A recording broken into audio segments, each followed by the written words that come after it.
Hello everyone, welcome back to this channel. I hope you are all doing well. I hope it's so good.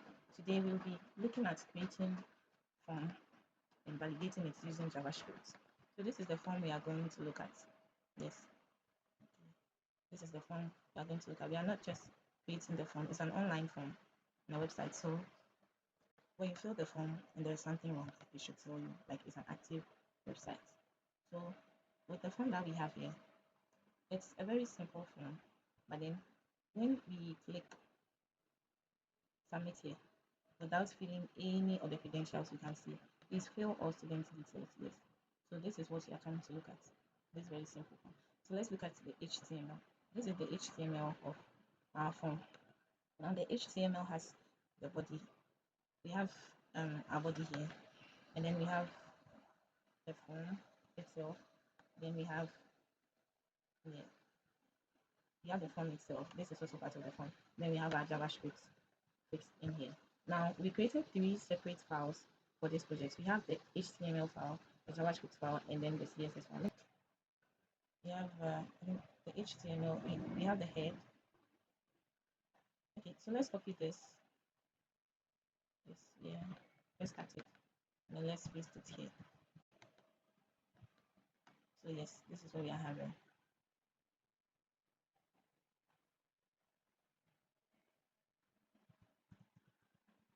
And we already have the HTML. Yes, we have the. I think we have the closing tag here. Yes, so that's what we want. So this is the whole head, and then it's linking the. This is the link of the CSS to the form. This is the link for the CSS, and then we have the we have the JavaScript also linking to it. Good. Now looking at our HTML, looking at our form, we have this logo here, and then we have this write-up which says this international school, Jesus is our banner. So this is in the body, and in the body we have a div tag. We created this div tag so that we'll be able to style the whole head differently using the flexbox. Okay, so in the header we have the image in the header and in the div class also we have two other div tags which is separating the image from the write-up. Okay, so we have um this link. We got this logo from the internet from Google, so we copied the link and then we pasted it there. So that's it for the logo, and then we have this div class div for the HTML for the write-up. So now to style this, we use the flexbox. This is what we have. Oh, sorry. So we have this whole header, and then we use the flex box, display flex. Now this display flex is going to split image, the image and then the write-up. Okay, so this is what the display flex did. The display flex, um, okay, so if we didn't use the display flex, this write-up would have been under the logo, but then because we use the display flex, it aligned them on one row. Yes, so that is what we did. And then we have all these align items. Margin button, this margin button is to give some space to the other items here, the items that are below the writer. Then we have the background color. We are using this color. Then we have border radius to be 10 pixels. And this border radius is for this to round it up perfectly. Okay, good. Now let's come back to our HTML. Now we are going to create a form. Okay, so we have this form tag to tell us that everything that we are creating is a form. Okay, everything is going to be in the form tag. So we have this h3, and then we have this div class. Now this div class was divided into two. We have the first div class for the student credentials, and then we have the second div class for the parents. Okay, now this is what we did. We wanted the student credentials to be in one border, and then we wanted the guardian credentials to also be in one container. Let's see that with yes. So we in the forms we created two div tags to be able to achieve that, and then we placed all our credentials inside. Then this form is having parents also separately.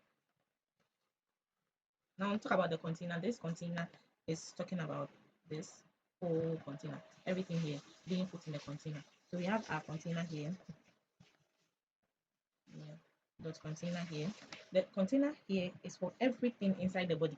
We put everything inside the body inside this class called container. So it's basically puts everything inside the container.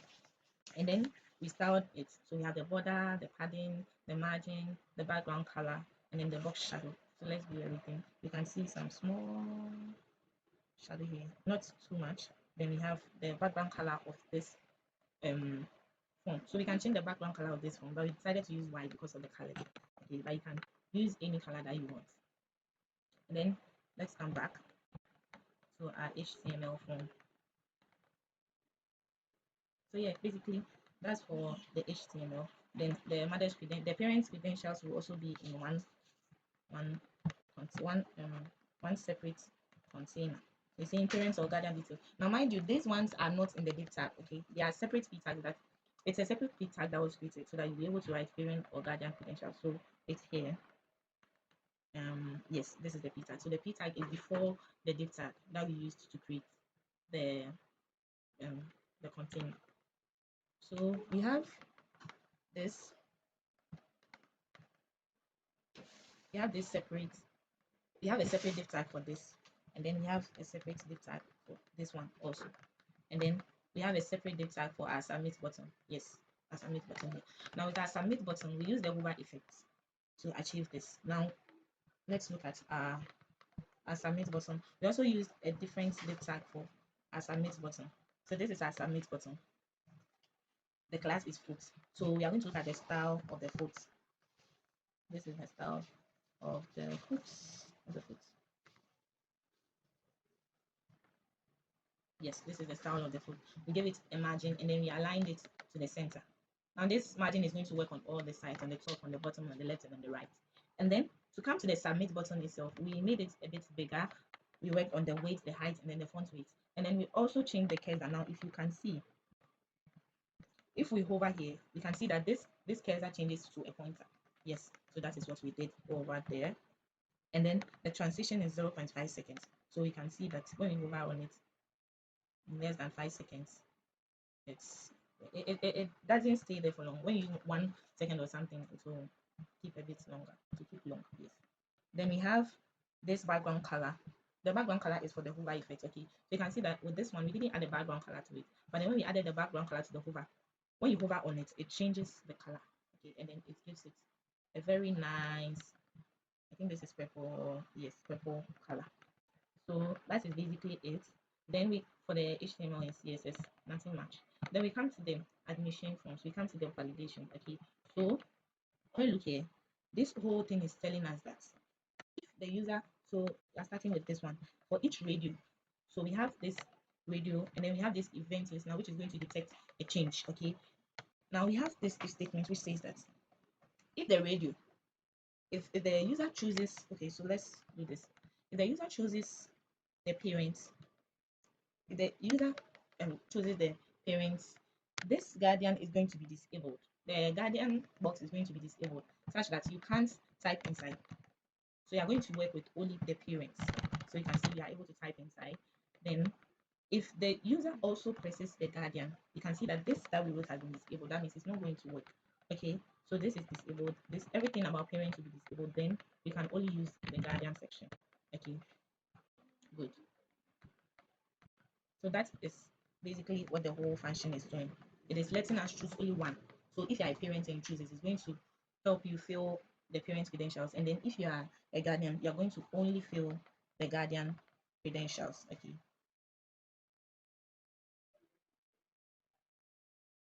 So we also have all the other we have other functions here that when called performs a function. So let's look at this.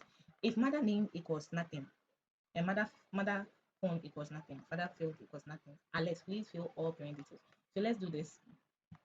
Let's do your first name FF, other names CA, surname TT. So you have a female, date of birth. Now we are going to use this placeholder. This placeholder is in our HTML. It's here. Yes, this placeholder. So it's telling us basically how we should fill the date of birth. the date of birth part. So this date of birth is going to take our date. So maybe we have second, then we can see the month. So maybe the 8th month and the year maybe 2005. This is what we have. And then we come and fill age 2005. So probably this year between one. Then class maybe let's say basic 9. Basic 9. Then we will leave this part. Okay, we leave this part and then we'll come and write the address, maybe Martin. Okay, so let's look at the address. With the text, so basically you can put anything there. So let's use Martin Sowa. So we can actually use um a placeholder for this. So let's do this right now. So with the address, just like we did for this one, the placeholder in the input, like this is the placeholder. Let's use a placeholder for this. So placeholder. Then we have name of street. Then we'll have house number. So let's I think let's open this and see what we have. So we have this in the placeholder of so let's come back. We'll have this information here. So it's going to help us fill the form. Okay. But let's say we are done and then we press submit button. You see, it is telling us to fill all parent details because this is empty and it doesn't have to be empty. Okay, this is empty and it doesn't have to be empty. Now we can also see that when we've typed this before. So when we type this, it's just going to help the user just type the same thing or probably change it if they want to. So let's look at the placeholder for this. So yes, it's telling the user to enter the name of street and the house number. So let's continue. We have please fill all guardian details. Yes, and then with the age. So if not gender, if you don't select gender, it will tell you to select a gender. Basically, anything you leave out, it's going to prompt you to put something inside. Okay. Now let's choose with the age. Oh, okay. Let's choose a letter with the age. So instead of 21, let's type see yes. So you're trying to type yes. So we have E. Okay, and then let's try to submit and see. Please enter a number. So you can see E is not a number. So there's an alert that is telling us to enter a number. But when we do this, and then we are able to since we have been able to put all the credentials inside. So let's do this again.